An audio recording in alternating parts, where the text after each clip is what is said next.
Hello and welcome to the latest episode of I'm Not a Player, I'm a Gamer podcast. I'm regular host Miles. I don't know, I say this as if there's any other host that is going to be on the show, but who knows, one day someone else might want to come on. Santi's been hitting me up saying that he might be up for it, so you never know. We want to start moving towards getting a little bit of NFL in there. I've got to start representing my Titans because no one else will. Latest episode, we're on series, episode 2 of the latest series. So I thought, you know what, we've represented Call of Duty in the past, we've represented Apex. We need to get some other people in here. Rocket League's even been getting a fair shout. So I thought, you know what, who brings the most energy? Who's someone that I know is just going to bring this game to the forefront and just get everyone jumping on it? So I'm joined by Vansilli. Now, Vansilli and I should have been talking, I reckon, about a year ago than that last time I hit you up. And Yep. so many different things have been going on. I'm owning up to a hell of a lot of it. I've just been trying to become a teacher and everything else. Life's just been life. That's awesome. Listen, I'm super hyped to have you on. So I guess starting off on say for anyone who doesn't know who you are, which first of all, they're wasting their time if they're involved in the gaming scene and they don't know. But who are you and what do you generally bring to the wonderful world of, I guess, esports and gaming?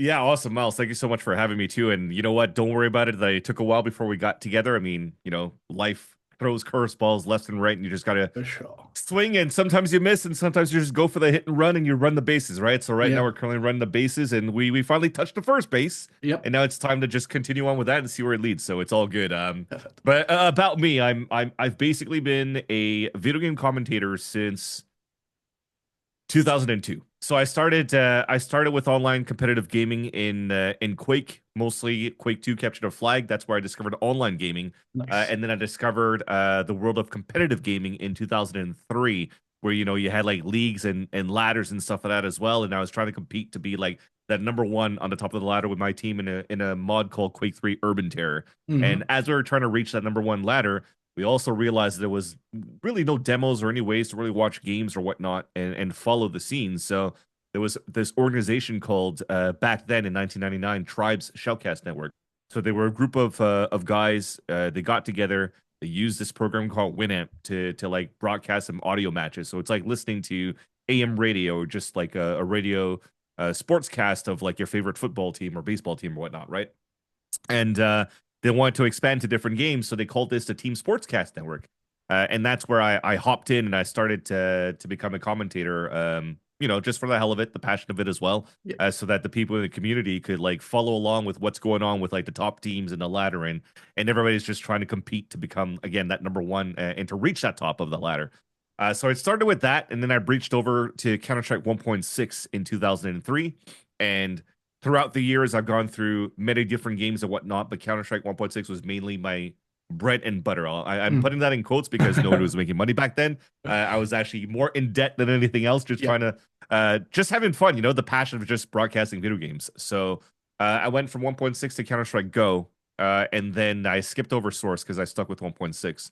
But once we got to 2011, roughly, this is when CS:GO first came out, and I was 27 years old now. I started at 17 years old, so 27 at 20 in 2011. I was like, I'm really in debt now. Yeah. Like, I need to find a way to like make a career, so or at least some money so I could like pay some bills or whatnot. So went over to the corporate world. Fast forward a couple of years again, went through a couple of jobs, and then in 2020, I was let go with COVID and restructuration and stuff like that with the latest company, and that's when Valorant came out in I think April of 2020, if I'm not mistaken, right in beta. So then I was now married in 2020. I got married in 2019, and the wife was like, "Hey, like you love this casting stuff, so why don't you give it one more go? If it doesn't work out, it doesn't work out. You could continue the corporate ladder, but if it works out, then boom, you get to do what you love, and then we'll go from there." And here we are today, and now 2025. I'm like one of the main commentators for Valorant in Americas for the past 5 years. Switching in between play by play and color commentary throughout the years with different partners. Now, mainly my duo in Americas for VCTs is Rivington, and we've gone through again from me being color to play by play, now back to color in 2025, and yeah, we're just having a blast yelling and nerding out about Valorant. By the way, if you want to get into a game, I always say it's one thing to pick up the control and play, but watching a live Yep. performance, the casting, going to these events and hearing people, the passion, that's why I love it so much. Like whenever I go to Hell them, yeah. and when we have them in the UK, we've been lucky to have Rocket League recently, and then we've got it again this year in Birmingham. And having the live Awesome. performance, you hear the passion. It's like a sporting event. It's exactly what you Yeah. mentioned that people even though it's called esports, people never get the correlation. It's not just the competitive nature of the people who are playing, but it is that commentary scene. That's how you get locked into a game so quickly. What I need to know is before I go into some of your, even I say earlier than the Quake 2 days, I had Yep. Fatality on last week. Ooh, And Jonathan Wendell. and I knew very little about Quake 3. And the Yeah. amount of research I had to do for, because listen, 12-time world champion Fatality, I was like, right, we need some homework here. Yep. The Quake days, the Alien versus Predator days, he mentioned again about getting paid and stuff. Like he Yes, yes, yes. he was seeing people every so often win a car, and he's like, that's how I get into it. So like for a caster, it must even be like, how do I make money on if I'm not playing it competitive? And then you're looking at like this almost radio scene that you're saying, like, did you think even at that point it would blow up to anywhere like it is now? Nope. To be honest with you, a Yeah. TLDR of that was no. And that's awesome that he got Fatality on. I mean, AVP was like probably like he won a Ford Focus, I think 2003, that was branded Alien versus Predator for that. So I followed his career as well because he also competed not only in Quake but also in Painkiller in Yep. 2005 when it did a circuit. So I was one of the Painkiller commentators, so one of those teams Nice. that I went through throughout the years. So I got to meet Jonathan Wendell, and he's an awesome guy. Practice, Mm. practice, practice is what he always says, Listen, and he that's how gave you. everything. I was Exactly, right? making notes constantly going, right, so this is how I become a 12 times champ. I just need to do this. I need to wake up Yeah. at 6 a.m., work out. Okay, Yep. that's a good Yep. start. Oh, But that's how he made his money, right? And as a caster, I guess it's a little bit different because now as a caster, it's more like I don't know how to really define it because the way that you can make it as a caster, you feel like you've done well enough that you can make it a full-time job is literally that. It's more like try to reach that consistent cash flow, I guess, is mhm. trying to is for me the definition that you made it as a caster, right? Yeah. Because you're not going to make the money of a pro gamer. You're not going to make the money of Fatality is what he made back then. You're not going to make the money of I don't know, Imperial Howl in Mhm. Apex, or like I don't know, tens for Sentinels, or now a Yeah. retired content creator, but you know what I mean, right? Hmm. So to be able to make that type of salary, I think is very, very hard, if not impossible, to do as a caster for now. So a lot of casters that have a good branding will go into content creation at the same time, so they have a steady cash flow and extra cash flow to come through. Yeah. But if you want to focus just on casting itself, I think it's just like anything else. Try to make it through like a starving artist, pretty much. Hmm. Like you try to see if you have what it takes in the first place. If you enjoy it, if you enjoy jumping through the hoops, bending yourself backwards, getting bridges burned, getting backstabbed, Yeah. just going through the regular things of trying to make it as an artist. Because I think you have to build your portfolio, you have to understand your craft, you have to build upon your craft, and you have to do some fixes here and there until you realize like what you need to work on and whatnot. And then you just keep improving every single time, every single cast, and every single event, every single game you get to cast. And I think that's pretty much the way that you're able to get more reps, and by getting more reps, hopefully getting more opportunities to cast. And when you have more opportunities to cast, then you know that at least for this month you're going to make it, and then this month you're going to make it in terms of cash flow, right? So Yeah. I think that's pretty much my definition of knowing that you've made it as a caster than anything else. And to make it there is a lot of what I guess similar to, I would assume, what Fatality would have said in the past. It's listening to a lot of your commentary, right?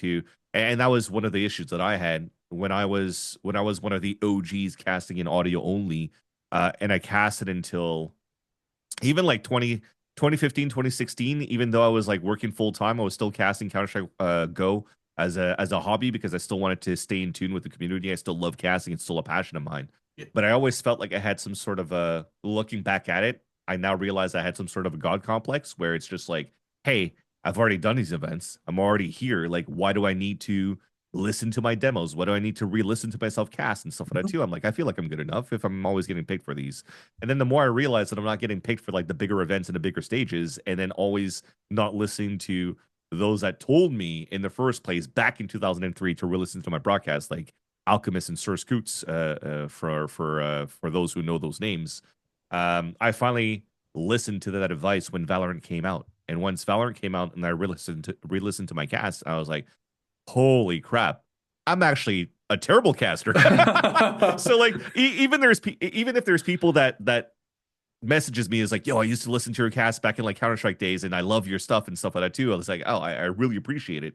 And thank you so much for the love. But the more I listen to it, the more I realize like the craft around, what you have to do as a caster I was not hitting those points. And even till this day in 2025, I still feel that I have a lot of work to do in order to become satisfied with the product I could deliver as a caster, even though for, firsthand when you're listening to it, people are really enjoying it in the first place. But, Mhm. that's the beauty of, having the passion of doing what you do. If you always find something that you're able to work on, then you're in a good spot. You're still passionate about it. There you haven't hit a ceiling, and by always improving, you're always gonna show that passion in your casts. Mhm. And the more you're gonna start taking a step back and not care anymore, that's when your work is gonna suffer. So I feel like you have to have that self in you to be better. And like you said, like speaking to Yep. someone that does this podcast, also, I hate listening back to my own voice. Oh, dude, I hate it. I have It's the worst. it's like I have the worst voice ever. And I listen to other Yeah. podcasts that I'm on when I'm not hosting and I go, God, is that how I sound? And Yeah. it's just like getting past yourself, just being able to listen to yourself is one thing. But Yeah. from what I've heard from others, so I've had people like when I've had her, or even Jessica was a perfect example when she was mentioning that Ooh, I love you Jess you too. feel the pressure from below, knowing that you have to be on your top game because there's so many people that want, when you get to that top point, it's staying consistent but bettering yourself, knowing that people are listening to what you do, going, "Ah, I would have done that differently, or I would have seen that Hmm. differently." But also a game like Val, it's ever changing. You have to know what is relevant at the moment. So every single tournament you get Correct. into, it's not consistent. It's not just someone is good at this, so they're going to be good at this. It's like no, the game has changed since the last time. Yeah. So how many like not so much a full breakdown of like the hours you put in, but like leading up to like a big event, for example, is it just constant? Like, are you constantly watching streams and constantly playing the game and just trying to, or so do you play and watch? Or are you just like, how do you get yourself ready for like a big tournament, for example? That's a great question. And it's a lot of everything, to be honest, of what you just mentioned, right? So for me, it's a lot of playing. And when I play, I usually play in five stacks. I don't really play solo because I feel like that's a little bit of a waste of time.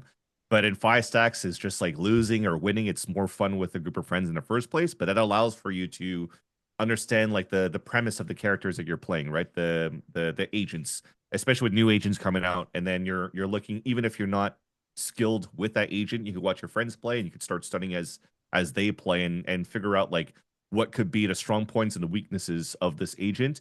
And then I usually when I watch and I hear a new agent and I read the patch notes and whatnot, a lot of gears start grinding in my head, saying like, what would be the pros and cons of this agent into a pro play, right? And what did they bring into composition that adds strength?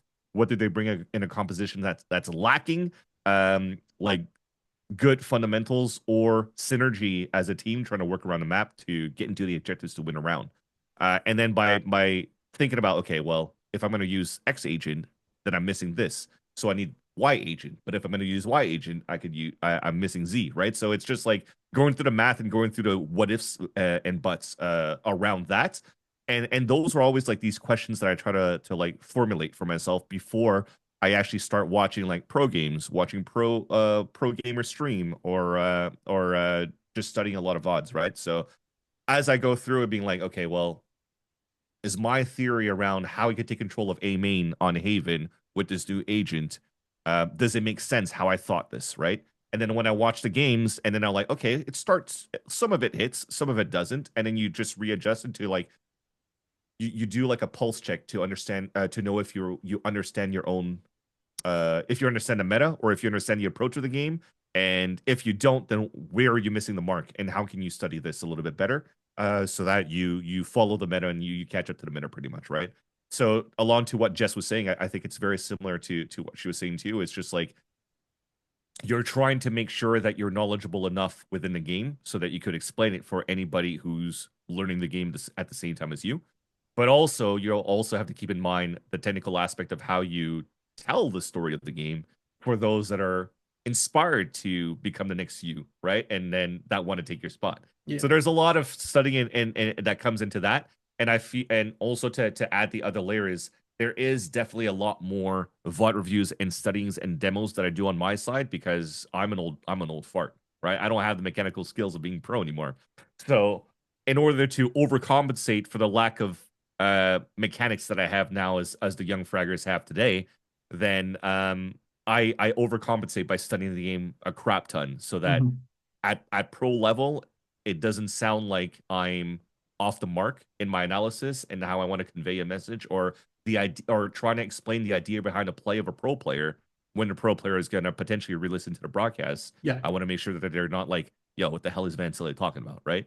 And I keep that in mind while also keeping in mind of, well, I can't go into very far in deep details into what is the idea behind the play for those that are even lower ranked that are trying to learn the game, right? So Hmm. if you're a bronze or you're gold or you're silver, you might not think the same game the same way as a pro player would or a Yeah. coach would, right? So you're trying to find the just balance in between so that it entertains and the lower ranks can kind of learn.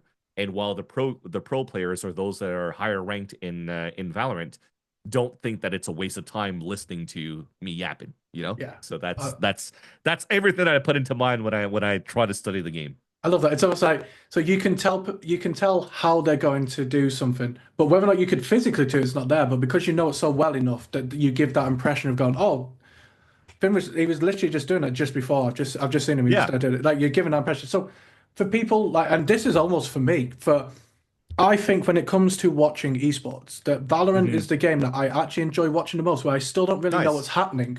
But from a point of I can dip in and out of streams and I can dip in and out of my favorite streamers and if they decide to Hmm. suddenly jump on Val.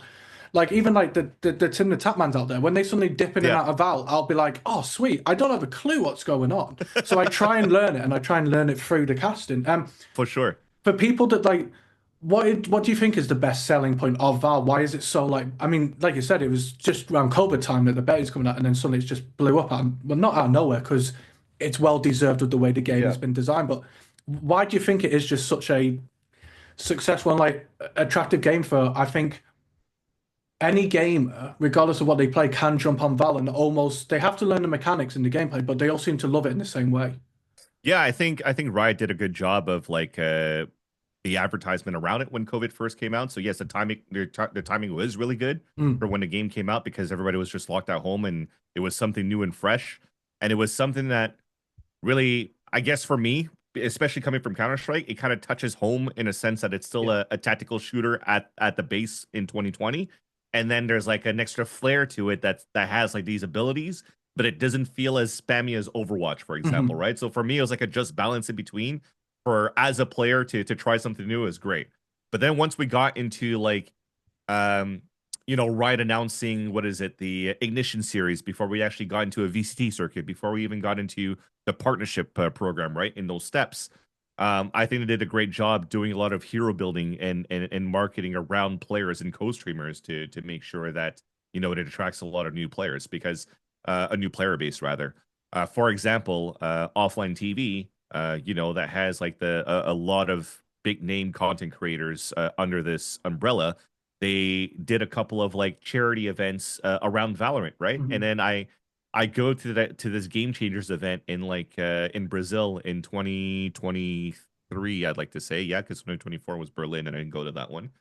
So 2023, and then I had a Shopify Rebellion diehard fan come up to me and was like, "Hey, by the way, like I love Shopify Rebellion, but you're the one that introduced me into what the competitive world of Valorant is in esports because I was watching it through my favorite content creators with offline Nice. TV, and I was like, oh wait, there's like this whole esports aspect around it as well. And Hmm. then they start getting into the competitive nature of what Valorant is. So I think that again, I think maybe on the bright side of things, right? Because a lot of people, especially potentially in the talent scene, we kind of we could feel that content creation or co-streaming could be like a um an adversity Hmm. or adversary rather of our jobs because content creators and co-streamers will bring in a lot of viewers already. So you're thinking, oh well, if we technically don't really pay these guys to co-stream our matches, then why do we need casters, right? so Mm. so there's like a debate in that as well. But at the end of the day, it comes to show that even sometimes the co-streamers and content creators uh are still missing that extra layer that allows, as you were mentioning before here, Mel, is like the aspect of like what esports is when you add the layer of the commentary on it, right? So I Yeah. think that's that was the point. That was a good part about us still being able to do what we do today with casting. But to get back to your answer, I think it's again the marketing that they did around that just to build like so many cool hero stories around like top players, duelists, or players coming in from like cool backgrounds and building like this nice sentimental story around that as well. I think they did a great job in terms of marketing that. And then of course, if you're watching like all the masters and champs and the hype that goes around the hype videos and the content that you bring, like they do not miss No. when Good Boy tweets. That's the name of the company here that does all these stories leading to masters, during champs. Like you're so hyped, man. I get goosebumps every time I watch these videos, and I'm just ready to watch these games. Like I even stayed up, like I woke up at 4 a.m. every single day just to make sure I could watch Bangkok because the videos are so hyped. So yeah, I got to give props to Riot to be able to do that quite well. Yeah, I mean, I remember every time I sort of watch it, people would use the phrase, and I hate the phrasing because I want this is Overwatch, and I do enjoy Overwatch, but it's almost like an adult Overwatch, and Yeah, it yeah, is that CS:GO, and you can see yeah, all the people that played CS:GO, and this is where it comes from, is that a lot of the people, and I feel like I'm being far too broad, but a lot of the people that I tend to watch, there is a trend that they love their CS:GO, or but then you have the likes of people I don't know. Team Summertime, who are part of Optic, who are associated with Call of Duty, they'll suddenly jump on and do a Valve stream, and it'll be one of yep, those most popular videos because it's a different game, but it is so similar to CS:GO, which so many yeah, people of like a certain age, that is their esport, yep, and yep, it for has sure, for developed sure. from that, and that's how it's just That's become it.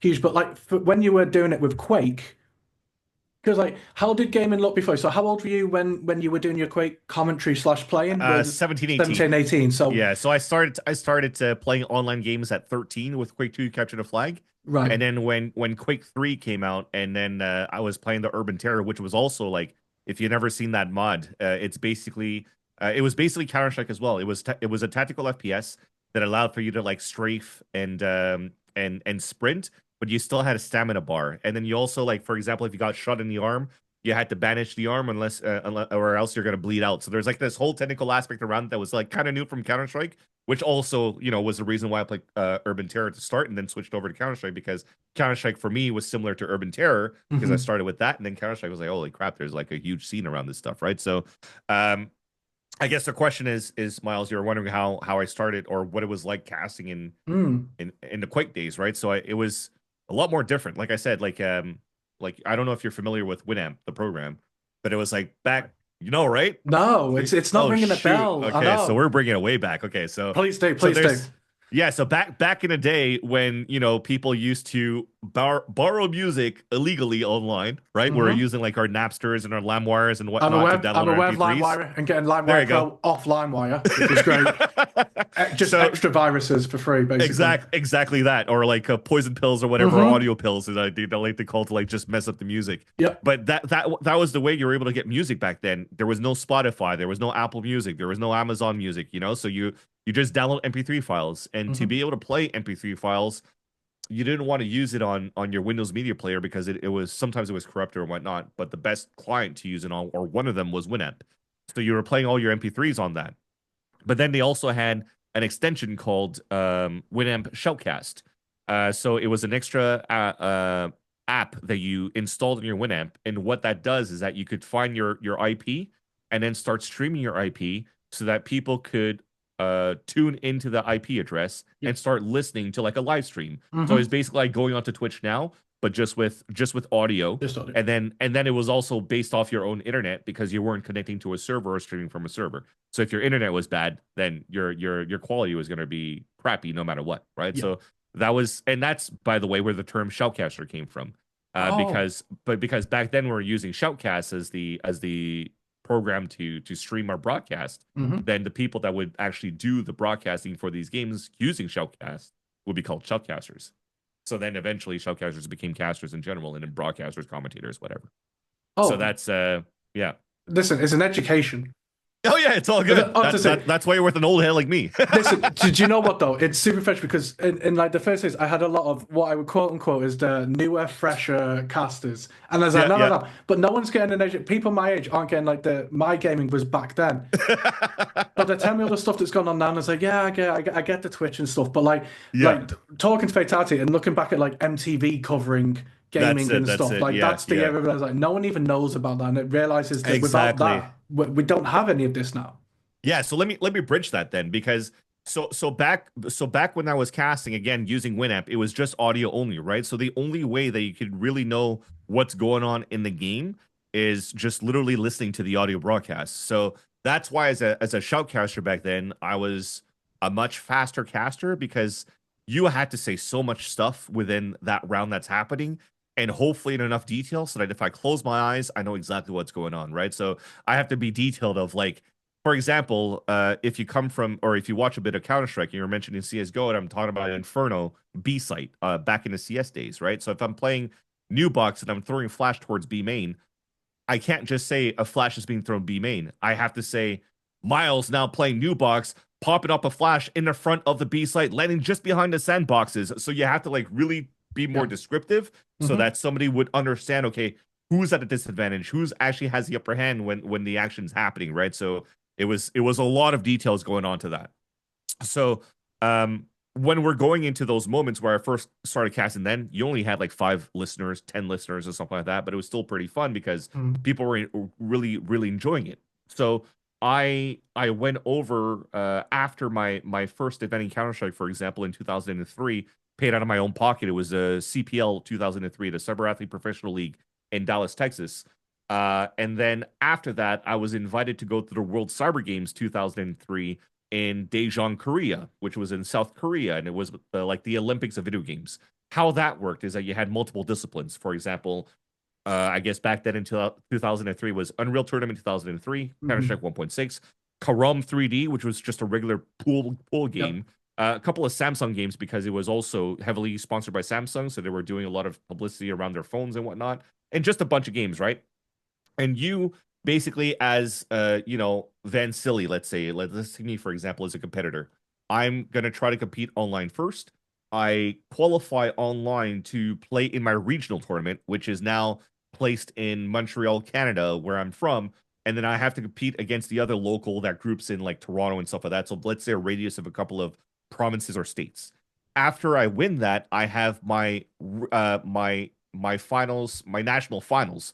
So now I have my East Canada representative playing against the Central Canada representative versus West Coast representative. Whoever wins that now represents Canada in Counter-Strike to go represent Canada in Korea. So it was like a huge Olympics process. It was freaking awesome. Anyways, once I got there, that's when I got a real taste of what esports was like. For us, it was still competitive gaming in North America, but over there, I was meeting. I met a StarCraft player named Guillaume Patry. He was like the first foreign from Canada, from Quebec, foreign StarCraft player that was able to beat Korean players and Chinese players in StarCraft, and he was making a living out there. And he was getting stopped in the streets for like autographs and like pictures and stuff like that. I was like, dude, what is this? What is going on? What is this? And how can I bring this, or how can I help bring this into North America to finally have like the mecca of esports of what it was back then in South Korea to try to bring this into North America? So that's where like a lot of passionate players and a lot of passionate people would try to elevate competitive gaming to try to catch up to what it is in South Korea. So, for example, Fatality, right? He was part of like what you were mentioning before, the MTV doing like snippets around like AVP, what he was doing, his run through that. Even DirecTV, for example, when Source came out in 2007, was trying to do the CGS, the Championship Gaming Series, and they were trying to put it on paid cable, right? So that you have like these, they were going through like the whole like, well, we're gonna Americanize this. There's gonna be a combine, just like a football combine, so that players get drafted from the Playboy Mansion of all places. For Obviously, example, why right? not? It's American. Yeah, exactly. It's hand in hand. It's perfect. Esports, regular sports, Playboy, of course. Like so stupid. Anyways, so like the whole combine and the aspect around that, and the draft and everything around esports was going into that, right? And you're trying to turn this into traditional sports, and unfortunately, it just costs too much. And there's always like this huge gap that they're trying to fill into, like, well, how can we actually monetize or turn esports in North America just like traditional sports when a lot of people don't want to spend as much money anymore when, for example, Twitch came out and everything's free. So now why would I want to pay, right? So that's a different discussion in itself. But yeah, so just to tie it back again, as I always say before, Fatality was one of the pro players trying to make it and also already made it for himself, but he was also definitely one. It was potentially could have been like, I don't know, I guess a Tom Brady, for example, of esports, if we were able to bring it and accelerate the vision around esports to try to turn it into traditional sports. So yeah, that's I haven't even talked about Valorant yet. I apologize. No, listen. All my brain's thinking now is because I'm thinking about the Esports World Cup last year, and I had the luxury of being out in Riyadh, and Oh man, yeah. I was just thinking to myself like, why can't we do some sort of Olympic where we just get all the because obviously they've got the teams and it's great and like Falcons teared it up and it was nice seeing other teams out there, but why can't we like there's so many big people in Europe and I know in the Cojuice there's people from Australia that are starting to make it and it's like the likes of Duncan in his, and it's just like, how can we get all these people together to Yeah. make something like this? Like, surely now, considering there is so much, it is monetized, there is money available. Why can't this be a thing now? Ah, man, that's a again, that's a big question in itself, and I think that opens a can of worms too, as to like, like how is that money spent when you actually get it from the investors and stuff like Yep. that too, right? Like a TLDR, and unfortunately, I'm gonna mention it as well. For example, the Esports World Cup from last year was not what ESWC was Hmm. in back in like the early days. Again, this is another one from like the early 2000s to like I don't know 2009, 2010. I like to say the Esports World Cup versus the Esports World Cup. I don't know if I just said the same thing, but there was an You ESWC back did, but then, I and know the then difference.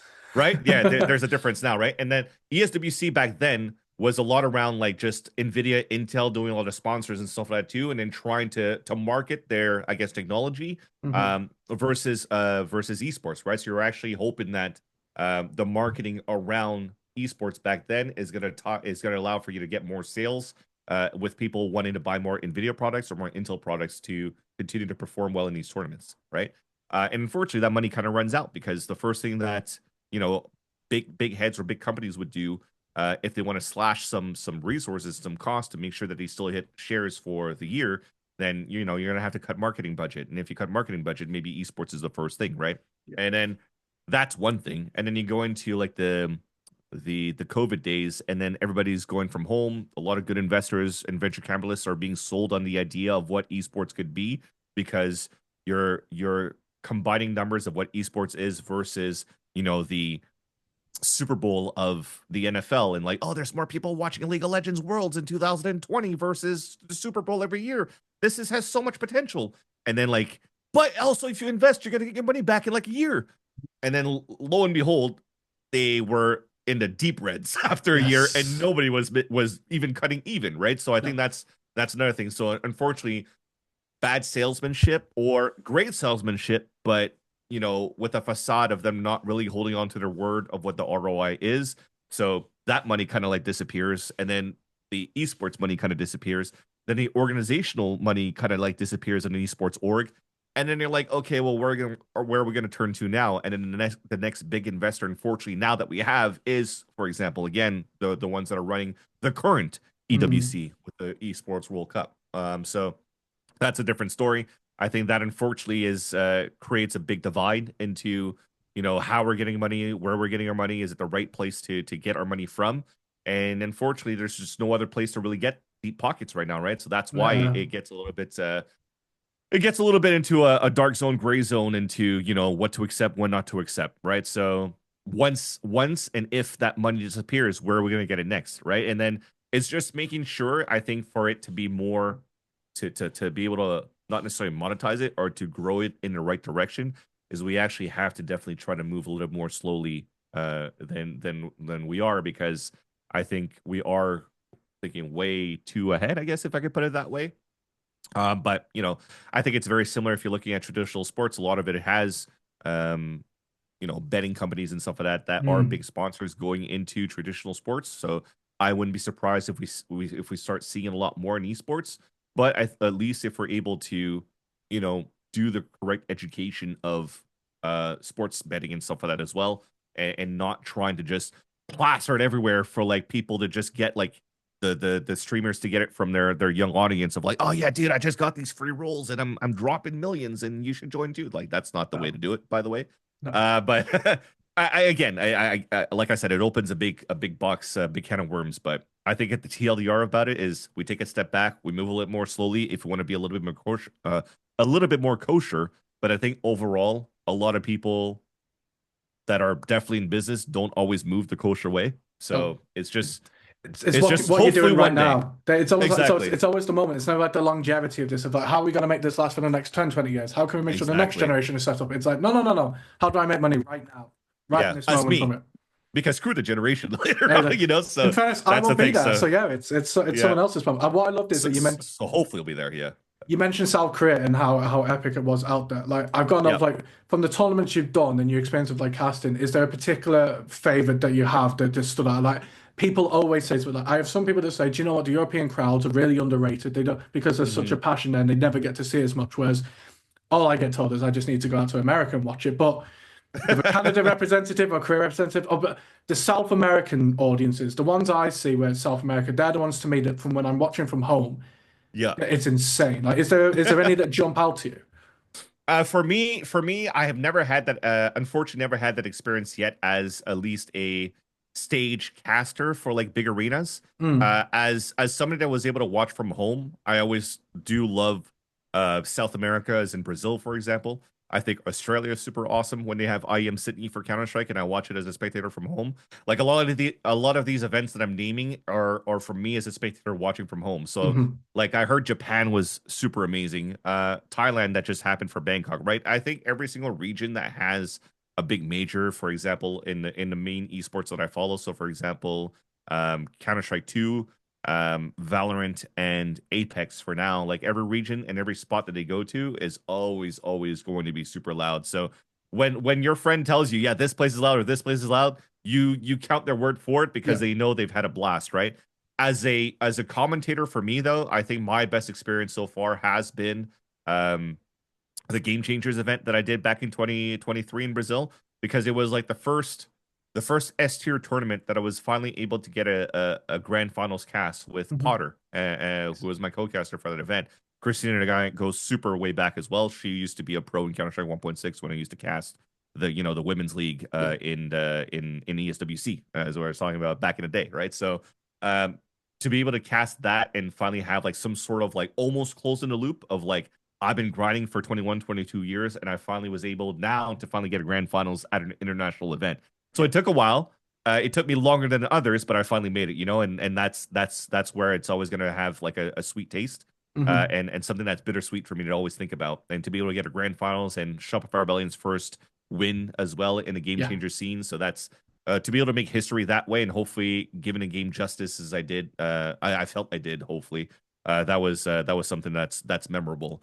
My next one that I will be able to hopefully what's coming up now in the next like 2 months is Masters Toronto, right? Yep. And I'm Canadian myself. I was born and raised in Montreal, lived for 5 years in Toronto, so I'm hoping that I get picked to do Toronto and Should be a then no-brainer in theory. I mean, just hopefully, saying, but hopefully, hopefully, you never know, right? And I'm uh, never gonna. I'm gonna knock on wood and not not going to not guarantee. if it happens, it happens. If it Yeah. doesn't, it's all good. But Yeah. if anything, if I do get picked, then we could definitely have a second conversation, Miles, and we'll go back on that question. So you Oh, could for ask me that sure. question again. It's like, what is it like casting in an arena? And I could let you know how loud it could be or how loud it isn't as a caster out there. But I'm assuming that it's gonna be freaking loud in Toronto. Yes. Excellent. And you mentioned obviously CS:GO, Valorant. Like, who are your? I'm assuming when you have Yeah, time when you're not prepping for Val, like, do you have any like particular go-to people that you tend to watch, or are there any other games that you actually really hundred enjoy? percent. Like, I imagine it's actually quite nice to watch a game and go, I'm not here to cast the game. Obviously, you will have your casting head on and you're listening to what people say, but you're not that competitive person going, I'm going to I want to take this person's casting. I No, just want to watch and enjoy. Like, are there any yeah, games out there that you love? Don't even have to be 100%. esports though. Like, me personally, like when you're on your Switch, sometimes there's nothing better than just lobbing on Zelda and just being away with it for 12 hours and just be like, doesn't For need, sure. yeah. Yeah, no, for sure. If I look at other esports, for sure, I still try to catch Counter-Strike 2 whenever I can. Hmm. I must admit, I have had less opportunities to watch CS2 than I have had with CSGO, for example, is because as you mentioned here, Miles, I do a lot of like VOD reviewing and stuff like that just to try to stay on top of my game of learning the meta and understanding the meta in Valorant. But dude, esports in itself, I love watching Apex Legends. Hmm. I love watching Counter Strike 2. Even most recently, even if I can't watch it as much, I've watched the latest Siege Invitational that was in Boston. because I have a lot of good friends that work in those industries. Hmm. And then Rocket League slowly but surely starting to get into it as well because there's some good casters in there too. So from a spectator point of view, to watch cool games, definitely those that I've just mentioned. As a commentator, also those games because there's some amazing commentators in all of those disciplines. And there's always something that you can learn from how they cast that you could say, oh wait, I can bring this into my own style and whatnot, right? So that is definitely another one. To name a few, like I think Sponge Machine, and also now Scrawny and Launders in CS2. I mean, Launders and Scrawny are good friends of mine. I've known him for years as well back in the CS scene. But those two duos are two duos in the present day in Counter Strike that I love to listen to because they both duos have different styles, but they also are both very passionate when they commentate. It's also fairly different that I love listening to those guys. And if I listen to Valorant in itself, I mean, there's the you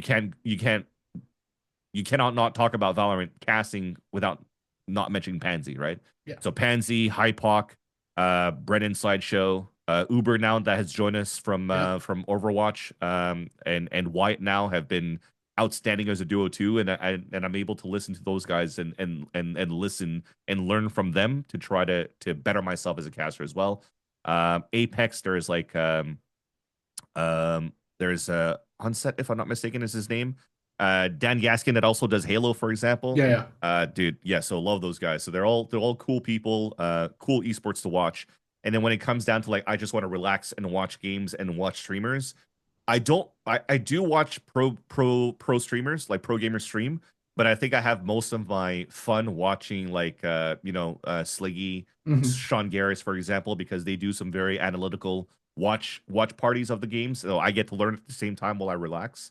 So yeah, there's a lot of different aspects and different people that I could watch and listen to. I love also whenever I can catch Richard Lewis, whenever he does his podcasts and his shows. Awesome guy. Also Duncan Thorin. He does a lot of good podcasts as well and good shows. Or YouTube content Hmm. actually is better defined that I like to listen to as well because he brings up some good points too. So yeah, lots of different things that you can learn. And then traditional sports, I watch hockey. Who's I your watch team? my Montreal Canadiens. Oh, do you know that was obvious? I'd say I'm Calgary, so Who's your team? Calgary. Oh yeah. Oh dude. Oh man. Yeah, I They're know. are they in the race? Are they still in the race right now? They're still in the. Just They're just right. Oh, like yeah. we're both racing for wild card spots, if I'm not mistaken. Yeah, listen, considering my American football's gone severely downhill, my UK football is avoiding relegation. Like I'm just going through I can't just have a team that just wants to be nice and just Nope. win. Nope. Nope. Life's not built that way for me in sports, sadly. That's how it is, man. That's just how it is when you're a diehard fan of your team. It never gets good. I mean, the Habs haven't won a cup since '93, which makes me think that Canada hasn't won a cup since '93. So, like, if Calgary makes it, hell yeah, you It dude. is Like one of last those. year, I was all around Oilers. Like they could have done it. So, Yeah. like, whoever makes it for Canada, I'm gonna follow them. You know. Yeah, so oh man. All that's done is actually just reopen that wound that I'd put away of all my actual My sports bad. teams My just bad. gone. Oh no, listen, listen. So, are there any Back to offline Valorant. games? Well, other than Valorant, are there any offlines that you play? Do you ever like dance around offline games, or do you find that you are Yes, solely yes, like online now? plenty actually. Because I was born and raised around gaming. Thanks to my brother. I think I first touched a controller when I was like 2 or 3, and it was like the Atari. So Nice. No, like yeah, yeah. yeah, so I started playing with that. My dad was also like a computer software engineer, if I'm not mistaken. So I got my first PC at like 6 or 7. So I was playing like a lot of like adventure point and click games. Hmm. Um so yeah, I actually love adventure point and click games. So anything from like the LucasArts Sierra days from back then. So like if you don't know what I'm talking about, it's like the Police Quest, Yeah, Space Quest, King's Quest, like all the quests. yeah. Day of the Tentacle are the classic ones that maybe people would know. Um, and then most recently, in terms of point and click games, I think there's Thimbleweed Park, that I've played. But I love playing like just casual games. Turn-based RPGs are Yeah. also like games that I love. So Final Fantasy, Suikoden, Chrono Trigger is like my all-time favorite. I think if I have to go back, if I had to think about my best games that I've played in on console in turn-based RPGs are hands down Chrono Trigger and Earthbound. Mm. Um, And then I right now, just before we started our call, I was playing Brotato. So I played a lot of like those games. Um, Hollow Knight. Dude, I play so many different games, man. Roguelites I love as well. So I'm all over the place when it comes down to gaming, you know. So whatever fits my mood for then, I was like, yo, this seems like a fun game to play. I'll play that game. And then just grow up with it, you know. I went from that playing Street Fighter, but I'll never be good at FGC. FGC, you try to challenge me in like any FGC game plus Smash, I will get smashed. There's no way I'm winning a 1v1 on Oh, that. again, Smash is something I love, and I love to think that I'm good at it. But realistically, I'm just button mashing and hoping it goes well. Same. I can't even wave dash, bro. I don't know. I went to a local tournament for fun with Launders again to think about back in the day when I lived in Toronto, and he's big into Smash as well. And he actually used to sign a player under his org Boxer, which was Zoo. And we went to like a local Toronto Taps in Toronto, which had an event going on. I was like, you know, I'll give it my shot. I'm playing a guy. He's like, yo, you just DI'd because I told him I'd never played Smash before, and I'm just learning. He's like, yo, you just did a DI. I was like, yo, Launders, I just did a DI. But really, I didn't know what the hell I just did, you know? So I was like, you know, yeah, exactly. Down B, charge. Hopefully block at the right moment, and that's it, you know? So like, don't fall off the ledge. Yes, I got to meet Hungry Box, and I was just looking at him going, I wouldn't even consider. I don't know how much I'd have to pay to like even Bro. consider playing you without like having my just handed to me. Yeah. As Jiggly on top of that, that's Oh, gonna be just embarrassing as well, right? no one wants to see it. I'm sure he'd love it. I'm sure it'd be the quickest 5 seconds of his life. The thing I always like to end on, and it's I'd say it's random. It's sort of game related. I love the idea of everyone having an opportunity to do their own, because I've done some work with the esports awards guys and Yep. doing their own award show. So I always like to ask. So I Hmm. want you to pick your own host for different sections. So first of all, a Hmm. red carpet, but this is like an esports gaming red carpet. You can have whoever you Okay. want though. I've had the likes of The Rock. I've had the likes of Be Your Friends, whoever I like. So I need That's awesome. a two-person duo that you want to host the red carpet of the event. Okay. And then I need two people hosting the main event and a musical act. In a musical act. Musical act could just be your preference. I've had people go, "Oh, I love Kanye there," and da da da da da. It's like it can be whoever you want. Oh, rap. Pick a Canadian band if you want. If you say Nickelback, I will support it Look at fully. this graph. I will say Others, Nickelback. other people will not support it, but on this podcast, I will support it. Wait, as Canadians, why not like Brian Adams or like Oh, there's many. Celine Dion, like Oh, Shania Twain? get a nice little ballad. Get a little See Celine what I mean? Dion. See what I mean? She only has Okay, 15 minutes though. okay. So esports carpet for hosts, definitely Golden Boy and Shocks for me. I Yeah. think they're definitely like two people that are probably the greatest at what they do in Yeah. terms of hosts. Very comfortable in front of the camera. Very good at making people feel comfortable. If you meet them for the first time or it's your first time on the red carpet or in front of a camera, they will make you feel at ease. I So say yeah, shocks. We were out in Vegas, and I remember there aren't many people that I get like generally starstruck by. And I remember when I saw it, I yep, went, "Oh my God, that's who that is."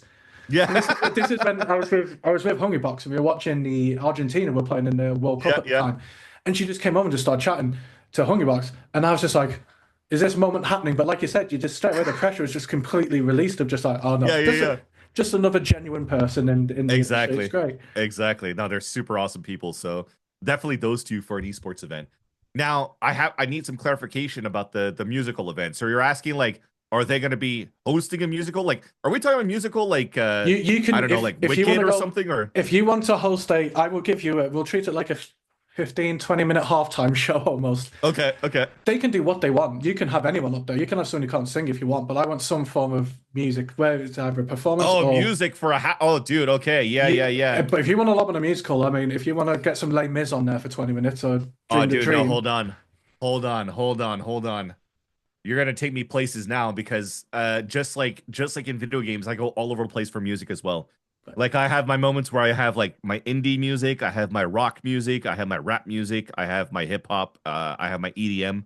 but I love when So if I I love when they combine. Like I'm heavy metal, but then every so often my Lionel Richie and my pop and all oh that hell comes yeah, on. dude, And 100%. when they meet each other in the middle, it's beautiful. Dude, what if it was what if I had a mosh? Oh, go for it. Dude, to be honest, like if we have to go mosh, dude, I would be so down if there was a way for me to get that album of Metallica and the San Francisco Symphony Orchestra. Yes. dude. That'd be sweet. It If that doesn't right? need to be 20 minutes. We can No, give you longer for that. Everyone knows this. Here's the other. This off you go. yeah. Just Yeah, lost halftime it. is gonna be like an hour and a half. We're just gonna listen to this. I'd be down for it, you know? I'm not gonna complain, be like, yo, give me the second half of the finals. Like, no, I get to watch Metallica, bro. Like Listen, that'll be controversially, freaking awesome. Death Magnetic album by Metallica is my favorite album of Metallica. And Oh, I love it. whenever I I bring it love up, it. people come to me, "What are you on about?" I said, "It's just the best album. It's just." Um, and who would you have presenting? What duo? Obviously, you've always named an epic red carpet, but who would you have? Doesn't As a need to be duo in, to present the doesn't need to be in halftime. gaming. Doesn't need to be in gaming. So this is presenting the entire awards. So just who you want to present. I probably still keep it into gaming though. Oh, for sure, go for it. Yeah, because the more I think about it, I'm like, is there anybody that I actually do enjoy or that I watch a lot of in terms like what do I consume the most in terms of content when it comes down to host and presenting? It's mostly esports. Hmm. So if I've already named Golden Boy and Shocks, my other two probably I would love to get Machine up there. Hmm. I think Machine is another one that's like amazing at his craft, and he's done it all from like hosting to analyst to casting. And then who would join him? I would probably have to say Zoe from Overwatch would be a nice little Nice, and they contrast as work well well. together. I was going to say they Yeah, work well together, actually. yeah, I think they would. I think they would. I think they would. And then if those two are going to be hosted, I have to go back to music, bro. Bring me Code and Cambria as my halftime. Oh, listen, their new album's on the way, right? Wait, is No, that? dude, maybe yeah, because I don't think so. I've been a huge fan of Coheed and Cambria, but lately I haven't followed them enough to know what they've come up with recently. Now you're gonna have me check, And now, but like seriously, we are checking at the same time, which is excellent because I'm checking. It's either a tour or an album because one of my friends is a big fan, I and know they're they've doing a got tour very soon. yes, they've got the tour, which I know luckily is coming Europe way. I'm sure Yeah, there's a new album. Anyone, yeah. anyone listening to Latest this? release album, the father of make believe, dude. You Yeah, just got me. You just got they me dropped a busy now. single. They've dropped a single. I know that because I listened to the single. I Yes, went, oh, that's 2025. Someone who can, dude. yeah. This is awesome. And This is then awesome. it's the same. It's the exact same. It's epic. So and Oh, dude, listen, that's awesome. anyone listening who's not here for gaming, go listen to Coheed and Cambria. Like either Yes. way, one of the two. You just got it's Valorant or Coheed. Like just You know pick what one. got me into this as well for Coheed? Because I only figured out that I only found out like in my years of listening to Coheed, but like a lot later than I first listened to Coheed, that Sergio, the singer, Hmm. bases a lot of his music based off the comic book that he writes. So he Oh, actually writes graphic novels for Coheed and Cambria. I'm now making a note of Coheed and Cambria graphic novels. Yeah. Well, that I makes sense have for some of the videos because some of the videos for the music is exactly. unbelievable. Exactly. So then I have a few. I bought two or three of them so far that I actually haven't even read because I haven't opened them. I'm gonna have to buy like a second copy so I can start reading them. But Yeah. yeah, exactly going through that. So Second Switch, Turbine Blade. There was a story around that as well, and that was like that and Keeping Secrets on Earth are like the two albums that I listen to like religiously. And then now that you mentioned that they have a latest single, I just realized that I missed an album from them in 2022. So Hmm. you got my evening set. You've got my Sweet. evening set. I'm gonna be gaming and listening to some Coheed. Excellent. And listen, for people listening, their rule now is to now and go and find where they can find you. So you're going to go be doing your thing. But if people want to find you, obviously, Valorant caster, like guys, check out Yeah, Valorant streams for one. But like, if they're for looking for sure. directly your work, like, where's the best place to sort of reach out and find you? Yeah, I appreciate it, man. So I do stream as much as I could whenever I have free time. It's going to be on my Twitch at twitch.tv/Vansilli. And then I'm trying to do a little bit more content in 2025, which I started with a new YouTube channel called Vansilli Valorant. Oh, surprise! So just trying to study some stuff, doing some watch parties that I upload on there, on that channel to learn a little bit more about Valorant through my eyes. If you are interested in doing that. If not, of course, as you just mentioned, Miles, you could catch me on the America stream for VCTs, casting with Rivington, and also in Challengers, casting with a bunch of people, mainly with Lemon Kiwi. And that's been super fun, and also in Game Changers as well. So that's again big props and thanks to Riot for allowing me to continue to do what I love, which is casting video games and doing it in a fun game like Valorant. But a big shout out to you as well, Miles, for being able to allowing me to use your platform to just yap about myself. Listen, I appreciate it. Listen, and I will have you back so we can talk all about Yeah. the next picture. Yeah, so part two will be talking about Toronto and then actually talk about Valorant.